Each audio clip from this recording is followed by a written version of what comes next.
नमस्कार, आप सभी का स्वागत है मेरे यूट्यूब चैनल रीमेक एडुपात में। आज हम लोग बिहार बोर्ड कक्षा 7 के विषय हमारी दुनिया के पाठ 4 के प्रश्नोत्तर को देखेंगे इस वीडियो में और जानेंगे। चूँकि पाठ 4 के पाठ का विश्लेषण है, उसका एक अलग वीडियो बनाया जा चुका है और उसके लिए आप उस वीडियो को ज़रूर देखें। चूँकि कई सारे लोगों ने रिक्वेस्ट किया था कि आप प्रश्नोत्तर और पाठ के विश्लेषण को अलग अलग करें, इसलिए दोनों को अलग अलग बनाया गया है। तो आप जाके उसको जरूर देखिएगा और बच्चों को उस तक जरूर पहुंचाइएगा। अगर यदि आप छात्र हैं तो उसको आप अपने स्तर से अध्ययन कीजिएगा। आइए आगे बढ़ते हैं, देखते हैं कि प्रश्नोत्तर किस प्रकार है। तो पहले अभ्यास के प्रश्नों को देखने से पहले हम लोग महत्वपूर्ण तथ्य को जानेंगे कि पाठ में हमने क्या क्या महत्वपूर्ण तथ्य थे, वन लाइनर क्या थे। आइए इसको देखते हैं।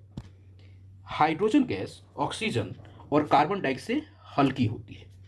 वायुमंडल में सबसे अधिक नाइट्रोजन गैस है 78.03%।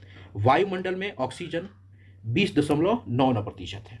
उसके बाद कार्बन डाइऑक्साइड, क्लोरोफ्लोरोकार्बन आदि को ग्रीन हाउस गैस कहते हैं। मीथेन भी होता है ग्रीन हाउस गैस। आइए आगे देखते हैं।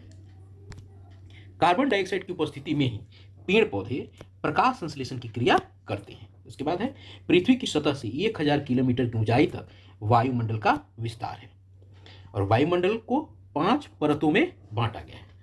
क्षोभ मंडल सबसे निचली और पहली परत है। मौसम संबंधी बदलाव इसी मंडल में होता है। अगला है पहला स्तर क्षोभ मंडल की औसत ऊंचाई 13 किलोमीटर है। औसत ऊंचाई, इस चीज पे ध्यान दीजिएगा, औसत ऊंचाई। उसके बाद देखते हैं क्षोभ मंडल के ऊपर जाने पर तापमान कम होता है। उसके बाद आते हैं दूसरा स्तर समताप मंडल, इसका फैलाव है 50 किलोमीटर तक। उसके बाद देखिए समताप मंडल के ऊपर ही ओजोन परत है जो पराबैंगनी किरणों को रोकता है। समताप मंडल हवाई जहाज की उड़ान के लिए उपयुक्त है। ये बहुत महत्वपूर्ण प्रश्न है, ये लगभग पूछा जाता है प्रतियोगी परीक्षाओं में। उसके बाद तीसरा स्तर मध्य मंडल का फैलाव 80 किलोमीटर तक है। अब मध्य मंडल उल्का पिंडों से हमारी रक्षा करता है। उसके बाद आता है बाह्यमंडल। बाह्यमंडल को आयन मंडल कहा जाता है। आयन मंडल से ही पृथ्वी से प्रसारित रेडियो तरंगे परावर्तित होकर पृथ्वी पर आती हैं। रेडियो और दूरदर्शन टीवी जो है ना, इसी जो इनके जो तरंगे हैं यहीं से परावर्तित होकर आती हैं। बहिर्मंडल, बहिर्मंडल वायुमंडल की सबसे ऊपरी परत है।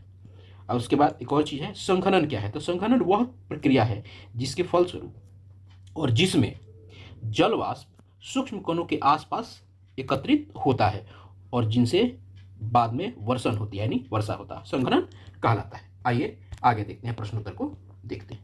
अब प्रश्नोत्तर में है पहले सही विकल्प को चुनिए। तो सही विकल्प को देखते हैं। प्रश्न क्या है? पहला, पृथ्वी की सतह से ऊपर की ओर जाने पर सांस लेना कठिन होता है, क्यों? तो चारों में आप देखिएगा तो सबसे बेस्ट अगर विकल्प है तो वो है आपका घ, वातावरण में ऑक्सीजन की मात्रा कम जाती है। ठीक है, चलिए अगला क्या है? पहले कौन सा भाग गर्म होता है? जल की सतह, स्थल का भाग, वायुमंडल या पर्वतीय भाग? तो इसमें आपको उत्तर होगा स्थल का भाग। हमेशा देखा जाता है जो गर्मी जो है ना नीचे से ऊपर की तरफ जाती है। सूरज की किरण भले आती है, पहले पहाड़ पर पड़ता है, लेकिन वो स्थल से ही नीचे से ऊपर की तरफ जाती है। चलिए आगे देखते हैं। वायुमंडल में ऑक्सीजन की मात्रा कितनी है? तो वायुमंडल में ऑक्सीजन की मात्रा 20.99% है। आइए अगले प्रश्न की ओर चलते हैं। वायुमंडल की सबसे पहली परत कौन सी है? बहुत आसान प्रश्न। वायुमंडल की सबसे पहली परत कौन सी है? क्षोभ मंडल। रेडियो तरंगे किस परत से परावर्तित होकर पृथ्वी पर वापस लौटती है? अभी हम लोगों ने इसको देखा, वो क्या है? वो आपका आयन मंडल। क्या है पांचवे का उत्तर? आयन मंडल। आइए देखते हैं, अगला देखते हैं। आपको रिक्त स्थानों को भरिए। समताप मंडल का आरंभ डैश के बाद होता है। तो समताप मंडल का आरंभ किसके बाद होता है? क्षोभ मंडल के बाद होता है। ठीक है, दूसरा क्या है? हम दूसरा प्रश्न देखेंगे। वायुमंडल का फैलाव डैश किलोमीटर तक है। तो वायुमंडल का फैलाव जो है आपको 80 से लेके 400 किलोमीटर तक है। क्लियर है? हल्की गैसें डैश से अंतरिक्ष में तैरती हैं। तो इसका क्या होगा? हल्की गैसें बहिर्मंडल से आपको अंतरिक्ष में तैरती हैं। कहाँ से? बहिर्मंडल से। ठीक है, इसको हमेशा देखिए। हल्की गैसें बहिर्मंडल से अंतरिक्ष में तैरती हैं। वायुमंडल का विस्तार पृथ्वी की सतह से डैश किलोमीटर की ऊंचाई तक है। तो क्या है इसका उत्तर? इसका हो जा 1000। ठीक है, चलिए आगे देखते हैं। पांचवा क्या है? वायुमंडल में सबसे अधिक डैश गैस पाई जाती है। तो कौन सी गैस है? हम लोगों ने जाना है, वो है नाइट्रोजन। अगला छठा देखते हैं। छठा है तापमान बढ़ने से डैश के जल स्तर में वृद्धि हो रही है। क्या होगा यहाँ? तापमान के बढ़ने से समुद्र के जल स्तर में वृद्धि हो रही है। अगला प्रश्न है डैश, सातवां, डैश गैस को ग्रीन हाउस गैस कहते हैं। कार्बन डाइऑक्साइड गैस को ग्रीन हाउस गैस देखते हैं। उसके बाद आता है हमारा तीसरा प्रश्न है ये, निम्नलिखित प्रश्नों के उत्तर दीजिए। नीचे हम लोग सबको एक एक करके जानेंगे। उसके बाद आपका है क्रियाकलाप। तो आप यदि छात्र हैं तो शिक्षकों की मदद से ये जो प्रोजेक्ट वर्क है इसको आप करेंगे। यदि आप शिक्षक हैं तो अपने बच्चों से ये प्रोजेक्ट वर्क उनको दे के उनसे काम कराएं। चलिए आगे देखते हैं तीसरे प्रश्नों के उत्तर को। प्रश्न है कि वायुमंडल किसे कहते हैं? वायुमंडल के गैसों के घटक को वृत्त में दिखाइए। आइए देखते हैं। तो वायुमंडल पृथ्वी के जिस भाग पर हम रहते हैं वहां से लेकर कई सौ किलोमीटर ऊपर तक वायु पाई जाती है और इसे ही वायुमंडल कहते हैं। वायुमंडल माने वायु का घटक वही है। अब देखिए इसको वृत्त के माध्यम से, तो ये वृत्त है और इसमें दिखाया गया है, ये जो हरा एरिया है ये नाइट्रोजन है 78.03%, ब्लू एरिया जो है ये ऑक्सीजन का है आपको 20.99%, ऑर्गन रेड वाला एरिया बहुत कम है 0.94%। उसके बाद है कार्बन, चूंकि इतना कम है कार्बन डाइऑक्साइड कि इसमें दिखाना मुश्किल है, लेकिन है उसमें इस ब्रीथ में। और कार्बन डाइऑक्साइड कितना है 0.03%। हाइड्रोजन, हीलियम और ओजोन ये है 0.01%। इसमें है लेकिन वो दिख नहीं पाएगा, लेकिन ब्रीथ चार्ट से आप ऐसे ही इसको देख सकते हैं। आइए बना सकते भी हैं और देख भी सकते हैं। चलिए आगे देखते हैं। ग्रीन हाउस प्रभाव क्या है, स्पष्ट कीजिए। ग्रीन हाउस यह एक प्राकृतिक घटना है जो हमारे पृथ्वी को गर्म बनाए रखती है। ग्रीन हाउस प्रभाव वह प्रक्रिया है जिसके द्वारा सूर्य से आने वाली विकिरण ग्रीन हाउस गैसों द्वारा अवशोषित हो जाती है और वापस अंतरिक्ष में परिवर्तित नहीं होते हैं। यह पृथ्वी की सतह को सुरक्षित रखता है और उसे जमने में से बचाता है।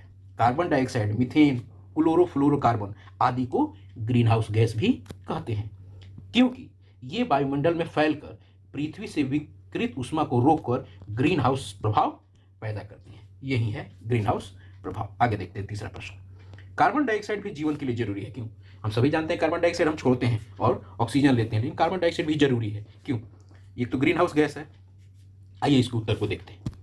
कार्बन डाइऑक्साइड की उपस्थिति में ही पेड़ पौधे प्रकाश संश्लेषण की क्रिया द्वारा भोजन बनाते हैं, जिसके कारण पर्यावरण की पूरी खाद्य श्रृंखला एवं अंततः हमारा जीवन भी संभव है। उसके बाद स्थलीय विकिरण में सूर्य द्वारा प्राप्त ऊष्मा दीर्घ तरंगों में बदल जाती है, जिसे कार्बन डाइऑक्साइड गैस आसानी से सोख लेती है और इस तरह पृथ्वी पर आवश्यक ऊष्मा बनी रहती है, यानी पृथ्वी पर गर्मी बनी रहती है। अगर कार्बन डाइऑक्साइड ये प्रकार के गैसेज नहीं रहती तो पृथ्वी पर केवल ठंडी ठंडी ही रहती और जिससे हमारा जीवन संचालित होता रहता है। इस प्रकार स्पष्ट है कि कार्बन डाइऑक्साइड भी जीवन के लिए जरूरी है।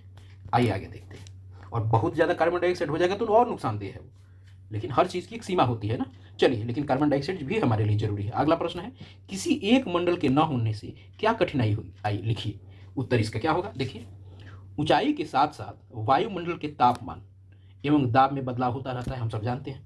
इस प्रकार सभी मंडलों की अपनी अपनी उपयोगिता और महत्व है। सब किसी का अपना इंपॉर्टेंस है। जैसे क्षोभ मंडल में मौसम संबंधी घटनाएं होती रहती हैं, समताप मंडल में आपको हवाई जहाज के लिए अनुकूल होता है तथा इसके ऊपर ओजोन परत पराबैंगनी किरणों को पृथ्वी को बचाती है, मध्यमंडल हमें उल्कापिंडों से बचाती है। इस प्रकार हम कह सकते हैं किसी एक मंडल के न होने से कठिनाई होगी, क्योंकि एक मंडल के काम को दूसरा मंडल नहीं कर सकता है। क्लियर है? चलिए आइए आगे देखते हैं। पृथ्वी पर ताप बढ़ने से जीवन के लिए खतरा बढ़ता है, कैसे? आइए देखते हैं इसका उत्तर क्या होगा। निम्नलिखित बातों से स्पष्ट होता है कि पृथ्वी पर ताप बढ़ने से जीवन के लिए खतरा बढ़ता है। आइए देखते हैं। यदि पृथ्वी पर तापमान बढ़ता है, पृथ्वी पर की हटा दीजिएगा, पृथ्वी पर तापमान बढ़ता है तो ध्रुवों और ऊंचे भाग में जमी बर्फ पिघलने लगेगी, जिसके फलस्वरूप समुद्रों का जलस्तर बढ़ेगा और जिसके परिणाम स्वरूप तटीय क्षेत्रों में जलस्तर बढ़ेगा और तटीय भाग जलमग्न हो जाएंगे। कई द्वीपों का अस्तित्व भी समाप्त हो जाएगा। लोगों को पलायन करना पड़ेगा। जलवायु में परिवर्तन आ सकता है। परिणाम स्वरूप पौधे और पशु लुप्त हो सकते हैं। इस प्रकार पृथ्वी पर तापमान बढ़ने से जीवन को खतरा हो सकता है। आइए देखते हैं। छठा प्रश्न क्या है? रेडियो और दूरदर्शन की तरंगे किन माध्यमों से हम तक पहुंचती है, पता कीजिए। आइए देखते हैं उत्तर। पृथ्वी से प्रसारित रेडियो तरंगे आयन मंडल या वायु मंडल से परिवर्तित होकर पृथ्वी तक आती है तथा एंटीना के माध्यम से हमारे घर तक पहुंचता है। क्लियर है? आइए चलिए, प्रश्न है शीत प्रदेशों यानी ध्रुव पर सब्जियों का उत्पादन कैसे करते हैं? यहाँ ग्रीन हाउस गैसेज घर बनाई जाती हैं, ग्रीन हाउसेज बनाई जाती हैं, उसी से होता है। आइए उत्तर देखते हैं। ठंडे प्रदेशों में कृषि उत्पादन के लिए उचित तापमान का अभाव रहता है। ऐसी स्थिति में वहाँ कांच या प्लास्टिक को पारदर्शी शीट के ऐसे घर बनाते हैं जिससे सूर्य की किरणें प्रवेश तो करती है परंतु बाहर नहीं निकल पाती। इस प्रकार उस घर के तापमान में वृद्धि हो जाती है जो सब्जियों के उत्पादन के लिए उपयोगी है। वही यानी ऐसा घर बनाया जाता है कि सूरज का प्रकाश अंदर तो आ जाता है, उसकी गर्मी अंदर तो आ जाती है लेकिन बाहर नहीं निकल पाती है, यानी ग्रीन हाउस गैस घर बनाए जाते हैं। ओजोन परत को खतरे से बचाना जरूरी है, क्यों और कैसे? आइए देखते हैं इसका उत्तर। ओजोन परत को खतरे से बचाना इसलिए जरूरी है क्योंकि यह परत सूर्य से निकलने वाली एक खतरनाक किरण पाराबैंगनी किरण को सोख करके पृथ्वी और पृथ्वीवासियों की रक्षा करता है, तो इसलिए उसको बताना तो जरूरी है ना। तो कैसे बचाया जा सकता है? आइए देखते हैं। ओजोन परत को खतरे से निम्न तरीकों से बचाया जा सकता है। वाहनों में खनिज तेल के विकल्प का उपयोग करके, जैसे सीएनजी, इलेक्ट्रिसिटी।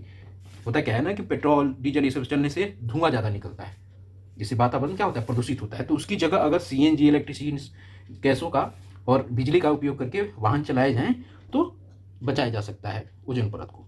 अधिक पेड़ पौधे लगा करके, प्लास्टिक का प्रयोग कम करके, प्रदूषण कम करके, उसके बाद अत्यधिक धुआं उत्सर्जित करने वाले वाहनों को व्यवहार से हटा, इन सब कार्यों के द्वारा ओजोन परत की रक्षा की जा सकती है। इस तरह सारे प्रश्नों के उत्तर यहाँ समाप्त होते हैं। आप मेरे साथ जुड़े रहिए यदि नहीं जुड़े हैं तो, क्योंकि आने वाला वीडियो भी आपके लिए इतना ही लाभप्रद होगा।